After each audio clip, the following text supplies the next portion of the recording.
Hello everybody and welcome to OMGcraft. Today we are talking about Dripleaf. Look at this. Bam. Whoop, whoop, whoop, whoop. Bam, bam, bam. There you go. Dripleaf. Where to find it, how to get it, what it's used for, and how to make more of it. Dripleaf comes in two varieties. It comes in small Dripleaf, and you can see the small Dripleaf is 2 blocks tall and has little tiny leaves on it. And then the other variant is big Dripleaf. So you got small and you got big. Big Dripleaf only has 1 leaf on it, and it can be stacked. So if you have a few of these, you can sit there and just click it and have it grow. And as you can see, the stalk doesn't really have any other leaves on it. Small Dripleaf can only be placed on a few blocks and only when it is submerged in water. So if it pops out, if the second block of its too tallness pops out of the water, that's totally fine, but the bottom block needs to be submerged in water. Dripleaf can be placed on clay, grass, normal dirt, coarse dirt, podzol. This is rooted dirt. And this is farmland at the end. You can see this has been tilled. So any of the dirt varieties will work. So including, podzol and grass and whatnot. And then also clay. And remember, it does need to be in water. And that does not count flowing water. So here I'm going to add some water over here. And it's going to flow across all the way down there. And as you can see, oh, I guess I can put it in clay if it's flowing water. But I can't put it in any of the other blocks. Oh, wait a second. I had to wait a second. I think I had a water source block on my clay. Wait. Okay. Oh, it made a water source block. Oh. Wait a second. Minecraft, you're making me look bad. Here. Okay. We got flowing water, and then I need my small Dripleaf. That. Okay, that is weird. It is making a water source block. Is this a bug? So I come over here up and do this and I go, boop. Yeah, it makes a water source block. Huh. Okay, that's why it was working. I think that's a bug. I'm just going to assume that's a bug. Maybe not. Now, while small Dripleaf can only be placed on a few number of blocks, and while it is in water, big Dripleaf doesn't have those restrictions. It can be placed on almost anything. So here's some glass. I could put it on some stone over here. There you go, that works. Now, it's not working on, like, these super transparent blocks, like leaves. That's not working. But almost any other block, big Dripleaf will work. And it's basically the top is a solid block, while the stem is a non-solid block.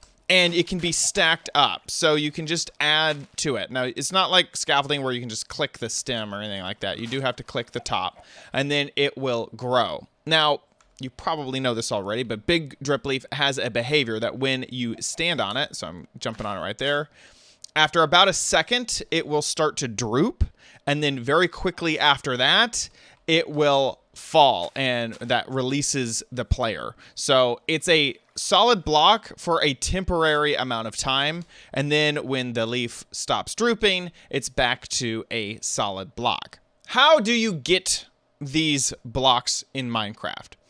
In the second update to Caves and Cliffs, most likely we will finally have the lush cave biome.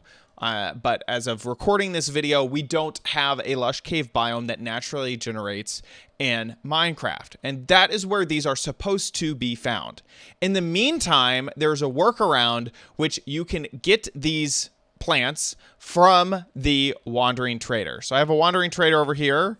Now, unfortunately, this guy is not trading the Dripleaf. This guy's, I just got unlucky.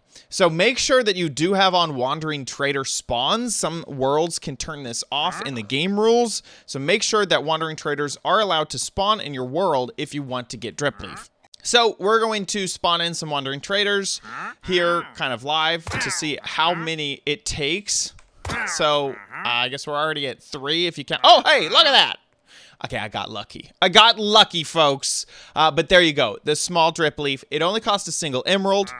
There's not a lot of trades that you can do. So if I grab my emeralds here, I will not get a ton of Dripleaf for this. Whoop, there we go. We only got 10 small Dripleaf. That is a big bummer. And here's why. Is because this small drip leaf cannot be bone mealed to make more small drip leaf. The small drip leaf that you get from the wandering trader is the only place that you can get the small drip leaf. Obviously, like you just saw, I was only able to get 10 at a time, but that's it. So I'd have to wait for another wandering trader that is willing to trade with me to get more small drip leaf. What happens when I bone meal this? Well, it turns into big drip leaf. Now this can be bone meal over and over and over again, all the way, super high, as much as you want. And then when you break the bottom, you get an awful lot of big drip leaf. So each one of those blocks is another big drip leaf. So you can get tons of big drip leaf. And I think we just saw it grow there as well, grow naturally. So big drip leaf, super easy to get. But if you're looking for this small drip leaf as like an accent block or some type of, building block to have in your watery areas, it's going to be quite difficult in 1.17 until we get Caves and Cliffs Part 2, where we can actually go and harvest these. So the only place to get the basic block is from the Wandering Trader. So what I would suggest, if you want to use a small drip leaf anywhere in your builds, is that you only bone meal one of them. So just, like you saw, just bone meal one so that you can get the big drip leaf. And then once you have that big drip leaf, then you basically have infinite amount of big drip leaf, because bone meal isn't that difficult to obtain. So just keep bone mealing that big drip leaf, and then you'll have plenty to work with. Now, let's say you're watching this video, Caves and Cliffs Part 2 is already out. The way to pick up a small drip leaf in survival is to use shears. If you just punch it, it is not gonna work, okay? So we're switching into survival mode. And as you can see, if I come over here and just punch this thing, it's just gone. So I have to use shears and shear the base of it, I guess. And then the drip here, let me try the top of it. Oh, top of it will work too. And I'm punching with the shears. I was kind of thinking that I would right click, kind of like a sheep, but no. You just punch with your shears like you would an axe or anything like that, and you get the plant. So you do need shears. For the big drip leaf, that's not needed. Your hand can just break the big drip leaf. And here, I will go put this one down, and you can see I get the exact same thing back here in survival. If you really want to be efficient about it, the axe is the most efficient tool to do this with, but it is so fast of a break that you really don't need to use an axe in order to get this. If you're in the Java edition, you can get a cool little effect that when the drip leaf pops back up, it will cause the player to crouch down, which is kind of cool. That does not happen in the Bedrock edition. Big drip leaf can be used to make some pretty fun courses. Maybe a secret area in your base that you have to be kind of quick to get to. It'll make, a long platform and make a short platform. And if you want to build up, you can. It's not that difficult to kind of just keep jumping. The leaf gets reset as you place a new one on it, which is kind of cool. Big drip leaf will be placed in the orientation that you're facing. So the point of the leaf that drops down will face towards you when you are placing it down. So you can create, pathways that have a certain look to them or whatever. You can mix things up. So right here, I kind of have this little situation going on. It looks kind of cool. And the leaf will be activated with basically any mob. So as you can see with these cats, I'm using cats because they don't take fall damage. No Minecraft cats were hurt in the recording of this video. If you use a bow and arrow, you can automatically make a leaf wilt. So it will automatically drop whenever that projectile hits the leaf. This is true with all projectile items. So eggs will do the same thing.